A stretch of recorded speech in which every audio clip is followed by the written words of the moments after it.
El origen del estudio Giant Squid es este juego. Y con Apsu, el equipo quiso debutar con una aventura marina pero con el mismo espíritu contemplativo.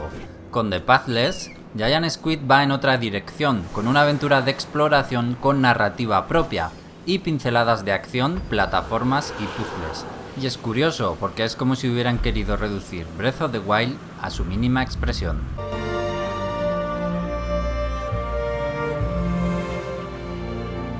Encarnamos a la Cazadora, una experta arquera que debe adentrarse en una isla para derrotar el origen de la oscuridad que asola en todo el mundo.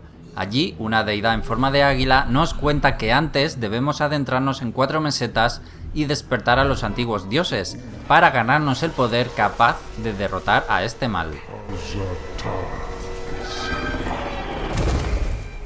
La mecánica es muy sencilla, hay que recorrer estas 4 grandes zonas, resolver puzzles para conseguir símbolos, utilizar estos símbolos para encender los 3 faros de cada zona y así poder enfrentar al jefe final.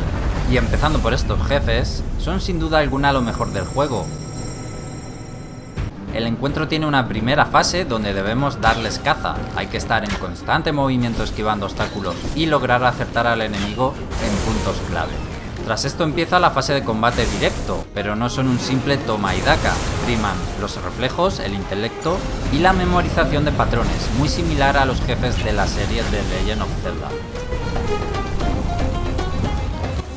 Hasta que podamos hacerle frente, el jefe también deambulará por el escenario, y si nos alcanza, se activa una breve fase de sigilo donde rescatar al águila que nos acompaña sin ser vistos. El problema es que si nos intercepta varias veces, se llega a hacer repetitivo.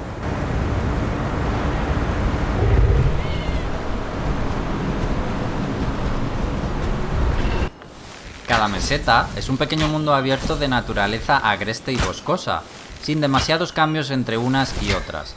Repartidos por el escenario se esconden acertijos y puzzles. Hay algunos más simples como golpear objetos en un orden determinado, que nos recompensan rellenando la barra de mejora de nuestra águila. Si llenamos una barra, conseguimos un salto más en el aire.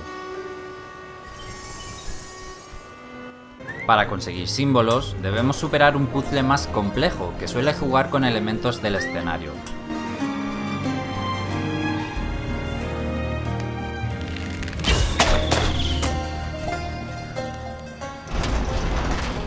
En un primer momento satisfacen y también nos recuerdan a la saga de Link.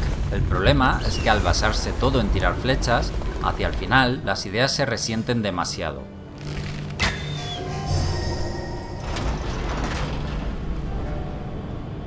Y ya está, no hay nada más que hacer en The Pathless, literalmente. No hay secundarias, enemigos, ni más actividades, y tampoco la narrativa tiene mucho más peso de lo que ya he contado. Los entornos son bonitos, pero el efecto sorpresa se acaba diluyendo tras una hora de juego. Y todo se resume en ir de un sitio a otro para resolver puzzles. Para encontrar estos puntos, contamos con una vista especial que nos los señala. Giant Squid se ha sacado de la manga un original sistema de movimiento en carrera, donde disparar a ciertos puntos para acelerar. Y la sensación de rapidez está muy bien conseguida. Creo que de alguna manera querían conseguir un efecto Journey entre los viajes que realizamos de punto a punto, con momentos para disfrutar del paisaje, pero la realidad es que se acaban volviendo aburridos. En Journey el viaje era parte de la experiencia y tenía un significado, pero aquí no.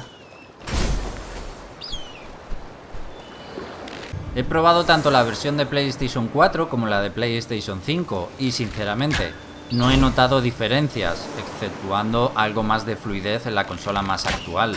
La banda sonora recoge temas de corte celta y tribal y está compuesta por Austin Wintory, compositor de Journey, Apsu y The Banner Saga, entre otros. Y nos ofrece un trabajo a la altura de su historial, redondeando uno de los mejores apartados del juego. La música ambienta especialmente bien la tensión de los combates contra jefes finales, y de hecho, este momento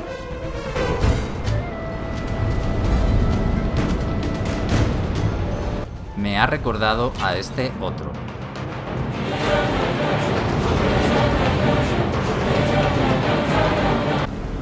The Pathless no es un mal juego, puede ser llevadero completarlo si solo queremos llegar al final. algo que puede hacerse en unas 5 o 6 horas. Y sin duda los combates contra jefes son memorables. Pero siendo uno de los juegos de lanzamiento de PlayStation 5, sigue habiendo mejores alternativas en un catálogo que ahora mismo es reducido. Esperamos que Giant Squid pueda centrar mejor su tiro la próxima vez.